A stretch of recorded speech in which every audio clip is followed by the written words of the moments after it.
Praise the Lord. இன்றைய காலை மன்னா ஒன்றுமில்லாமையிலிருந்து இல்லாதவைகளை இருக்கிறவைகளைப் போல் அழைக்கிறவருமாய் இருக்கிற தேவன். ரோமர் 4:17.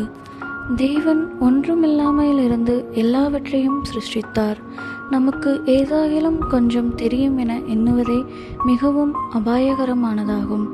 நமக்கிருக்கும் சொற்ப அறிவை குறித்து மேன்மை பாராட்டுவது உண்மையில் மிக ஆபத்தானதாகும்.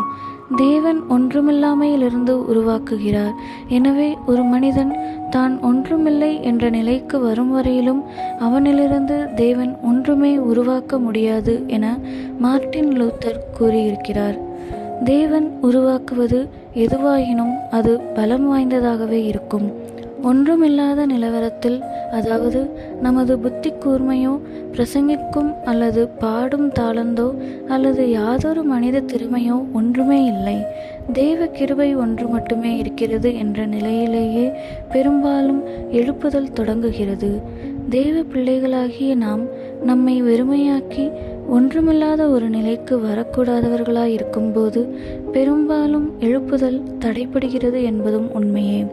நாம் தேவனுக்கு அர்ப்பணிக்காத ஒன்று அல்லது நம்முடைய தேவனை விட நாம் அதிகமாக நேசிக்கும் ஒன்று எழுப்புதலுக்கு தடையாக அமைகிறது.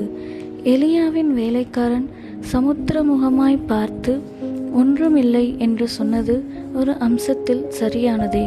மனுஷீக கண்களுக்கு ஒரு பெருமழைக்கு, அதாவது ஒரு எழுப்புதலுக்கு சாதகமான ஒன்றும் புலப்படவில்லை. எல்லாம் அந்தகரமாகவும் வறட்சியாகவும் அதைரியப்படுத்துவதாகவும் இருந்தது.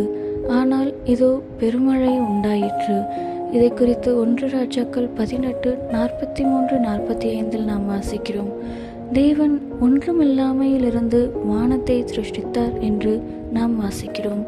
நம்முடைய ஒன்றுமில்லாமையை நாம் உணரும்போது நாம் எவ்வளவு தகுதியற்றவர்களும் வெறுமையானவர்களுமாய் இருக்கிறோம் என்பதை நாம் உணரும்போது அப்போது மாத்திரமே தேவனால் நம் ஆவிக்குரிய ஜீவியத்தில் பரலோகத்தை சிருஷ்டிக்க இயலும். உண்மையில் நாம் பற்றி பிடித்து கொண்டிருக்கிற அல்லது தேவனுக்கு அர்ப்பணிக்காத ஏதாயினும் ஒன்று தேவன் மேலுள்ள அன்புக்கும் பயபக்தியுடன் கூடிய அர்ப்பணிப்பிற்கும் தடையாக குறுக்கே நிற்குமாயின் அது நம் ஜீவியத்தில் பரலோகத்தை அல்ல நரகத்தையே சிருஷ்டிக்கக்கூடியதாயிருக்கும். ஆமேன்.